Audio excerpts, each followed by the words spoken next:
Welcome to the R1999 New Player ICEBERG, where we have 3 different layers that will guide you through your beginner journey and progression. Starting with the first layer, here we have archetypes. Impromptu is an archetype that consumes Eureka to generate an inspiration point, which then uses this inspiration point as a quote-unquote ammunition to fire a projectile that is an impromptu attack. This archetype is unique because the impromptu damage is based on your allies' overall stats, buffs. Also, most of the impromptu buffs are locked behind your character's incantation and passive. Next, we have Blood Tide. This archetype revolves around draining your allies' HP, be it from being hit by the enemy or through their own skills, which then generates Blood Tide points that can trigger their skill upon reaching a certain points or by consuming them to use their skills or enhance their passive. Now, Lingering Glow is an archetype that revolves around Burn and Halo debuff to generate the lingering points. Just like Blood Tide, upon reaching a certain lingering points, it can also trigger a skill or enhance their passive. So, unlike Blood Tide, you want to max cap the Burn and Halo debuff stacks on the enemy each round, because your lingering points will be cut by half when the next round starts, and you don't want to miss any of that. Do keep in mind that Blood Tide and LG is mutually exclusive, meaning the two cannot coexist with each other. Next is Rank Up archetype. This archetype is pretty straightforward. It loves a high rank incantations, be it from a real high rank incantations or a pseudo rank up, because in this game there is a mechanic where using a 2 or 3 star incantations will give you a buff or extra effect. Moving to the Dynamo archetype, the Dynamo itself has no special effect, but when you transfer this Dynamo into the pulsing field array, which is exclusively coming from the Dynamo characters, only then it will give you the buffs that scales with its level. Dynamo characters also have something called Amplified Surge, which gives them their own unique buffs depending on the current pulsing field level. Do keep in mind that an array cannot coexist with another array, at least not now. Finally, we come to the Godfather, to the ancestor of some of the archetypes I previously mentioned. We welcome the follow-up attack or action archetype. This archetype is pretty straightforward. Their mechanic and damage are mainly coming from their follow-up action. Blood Tide, LG, Dynamo are inherently a follow-up archetype. So do keep in mind that some follow-up action, despite being a follow-up, isn't considered as a follow-up. Next, we have the Ultimate or Ritual archetype. True to its name, this archetype revolves around your character's ultimates, be it for their mechanic or main damage. This archetype is also one of the leading causes of back problem, because waiting their ultimate animations are torture.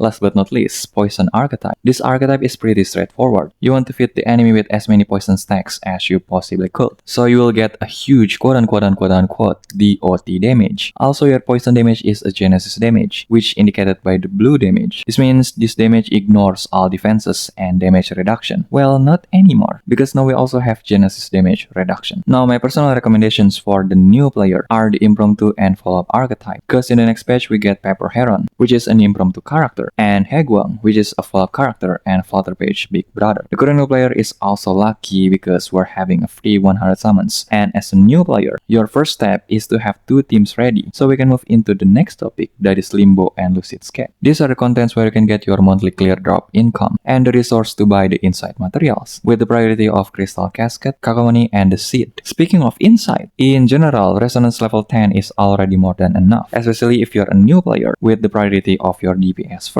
The same with level. Generally, level 10 or 30 at Inside 3 is already more than enough. So do not make the mistake of level 60 your characters early, because it will cost you your progression. Moving to the next topic, here we have 3 doors and a series of Dusks. 3 doors is surely a fun puzzle content, whereas SOD is roguelike content. This will give you an abundance of freebies and also kill your back. So do these contents if you're stuck with your beginner progression. Psychube. Your character can wear a psychube to further boost their stats and grant them a special effect or buffs. And if you're wondering on what psychube to use for your character, I put the general cubes here for each archetype. It is also a plus point if the psycube can be used quote-unquote universally. So you are done progressing the first layer. Now we come to the second layer, Reveries. Reveries is like a tower challenge, but instead of climbing, you are diving. Here you can fight alongside with the Myth Manifest that has their own specialties. By doing Reveries, not just for challenging yourself, but you will also get the euphoria materials as the reward, which correlates with the next topic, euphoria. The way this game buffs the older characters to somewhat stay in the meta is by giving them a Euphoria upgrade. Think of it as a character awakening. Do keep in mind that upgrading a Euphoria is very expensive, and the Euphoria materials are very sacred, especially the Key of Thoughts, which you can get monthly from the third layer, the final layer, Tides of Thought. There is a reason why I call this content a self-inflicted endgame, because your main goal here is only to finish the time-limited tasks, so you can buy the Key of Thoughts. Of course, you can also challenge yourself here if you are already an endgame endgame player with decent or huge investment. But unfortunately, some players are confusing this content, a content where you can pick your own modifier struggle, a self-inflicted endgame, as a real endgame by berating a character that couldn't perform well here, which honestly sad.